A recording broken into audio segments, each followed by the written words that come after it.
3, 2, 1. Engine ignition. And liftoff. Liftoff of SpaceX's Falcon 9 rocket, launching Dragon on the 25th mission to resupply the international...火星はかつてのアメリカのように新世界と呼ばれるだろう。そんなインスピレーションあふれる冒険だ。スペース X の創業者、イーロン・マスクの言葉です。イーロン・マスクは30年ほどの間に火星にドーム状のユートピア都市を築くことを目指しています。こうした未知のフロンティアを探求する場所が日本にもあります。高等宗教研究機関、ハッピーサイエンスユニバーシティの未来産業学部です。2022年7月には未来産業学部が制作した超小型人工衛星 HSUSAT-1 がスペース X 社のロケットに搭載され、ケネディ宇宙センターからの打ち上げに成功しました。現在は3機目の人工衛星の打ち上げを目指しています。しかしなぜ宗教の立てた学び屋に理科系の学部があるのでしょうか。宗教によってガリレオが唱えたような科学的真理が覆い隠されてきたようにも感じます。しかし未来産業学部は科学と敵対するのではなく、科学と相互に触発し合うような未来型宗教を作っていきたい。そうした願いのもとで始まったのです。今回は未来産業学部の近藤海城プロフェッサーにお話を伺いました。ガリレオの問題は、科学にとってちょっと悲劇であったかなというふうには思いますね。ただガリレオご自身も、神様をちゃんと信じておりましたし、聖書の中においても別に地動説天動説について説かれているわけではない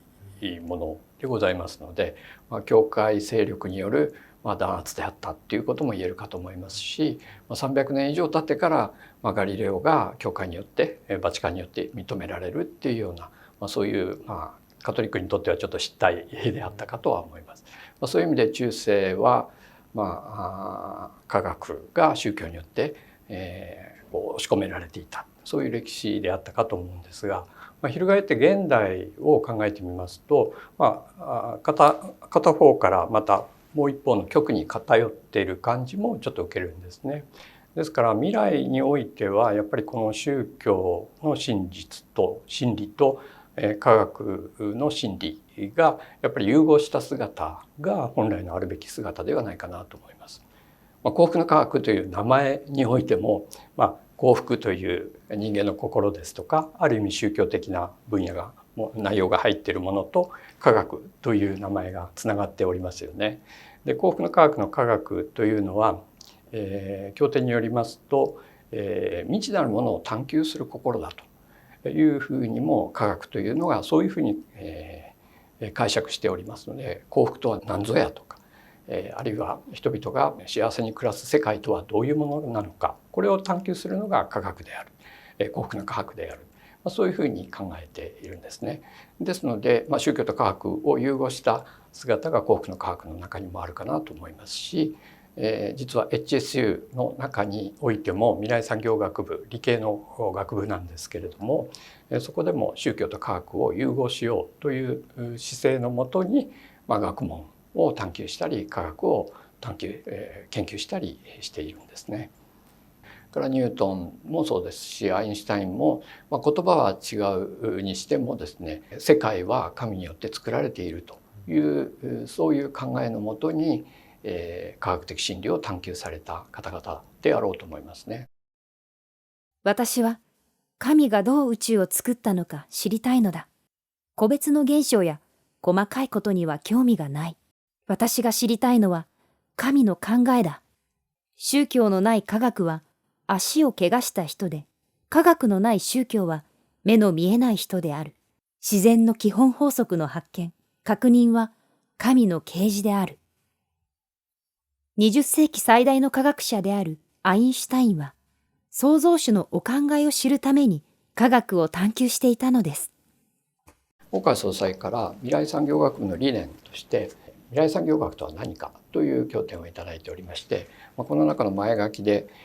宇宙の秘密を明かし未来文明の源流を創造せよというお言葉がありまして、これを理念に掲げてるんですね。宇宙の秘密を明かしというところにおきましては、空を見上げて見える宇宙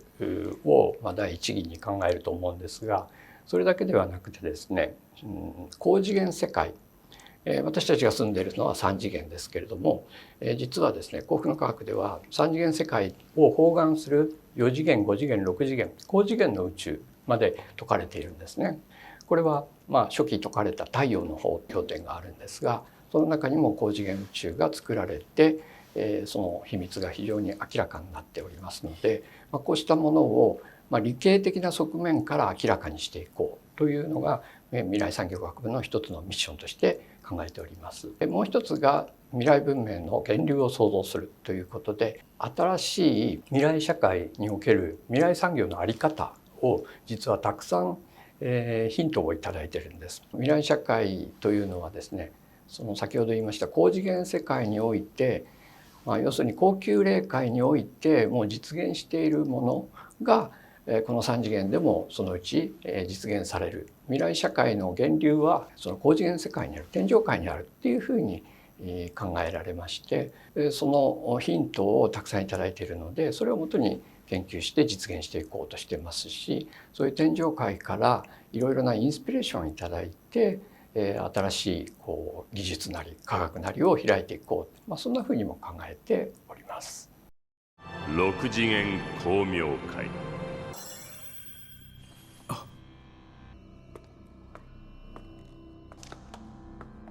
これは人体に異常が生じる以前に幽体のレベルでの異常を探知することができるという装置。言ってみれば病気になる前に病気を発見できるセンサーさ。まだまだ未完成だけどね。これがあればどれだけ多くの人の命が助かるか。そうだ、僕が目指しているのはまさにこういうものなんだ。ええ、そのためにあなたは生まれていったんでしょ。え？完成すればそれ一つで家庭のエネルギーは全て賄える。もちろんパーフェクトなクリーンエネルギーだ。これだ、僕はこれをやりたかったんだよ。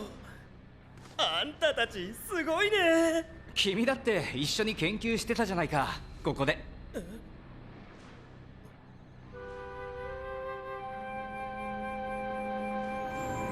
そうだったのか。人類が今100億人になろうとしています。でその時に問題になってくるのが例えばエネルギー問題で、それに対して未来産業学部ではプラズマの核融合を利用して小型の核融合装置を作ることによって人類のエネルギー問題を解決していこう、そんな研究も取り組んでいますし、おそらく食料問題も起こってくるかと思います。こうした植物工場も食料問題解決につながると思いますし、それから魚の陸上養殖についての研究も着手しております。このインスピレーションというのは、エジソンがですね、天才とは 1% のインスピレーションと 99% のパースピレーション、努力ですねであるということも言われているように、インスピレーションって非常に大事ですし、フランスの数学者でポアンカレっていう方が典型、天からの啓示ですね、典型という言葉で言われているように、非常にインスピレーションを得ながら研究していくということは過去の偉人科学者もやっていたようでございますので、エジソンの霊言ではですね、愛の心が大事だって言われてますね。世の中を照らしたいという愛の心ですとか、先ほど言いましたように困っている人たちを救いたいっていうような、そして愛の心をもとにいろいろな発明なり商品というものを作っていったっていうことが言えるんではないかなとは思いますね。お、やっと来たな。君に会うのを楽しみにしてたんだよ。ねえ、松下さん。そうですな。松下ってまさか松下幸之助？この人たちは日本の繁栄を築いた起業家たちだ。天使だったんだ。まさか天使が背広や作業服を着ているとは思わなかっただろう。ようやく会えたね。ミスターエジソン。エジソンは霊言でこのように語っています。発明のもとになるものとして人類に対し白熱電灯のごとく光を与えたいという希望が必要だな。発明のもとになるものは愛なんだよ、君。宗教的には愛なんだ。広い愛、トーマス・エジソンの未来科学リーディングより。最近、始まっている非常にユニークなものとしては、宇宙の方に関する宇宙に関する教えを学ぶ、そうした授業も、行っていますね。今後ですね、やっぱり宇宙時代が来るというふうに言われています。単にロケットが飛ぶという意味の宇宙時代ではなくてですね、やっぱり地球外の知的生命体と交流するよ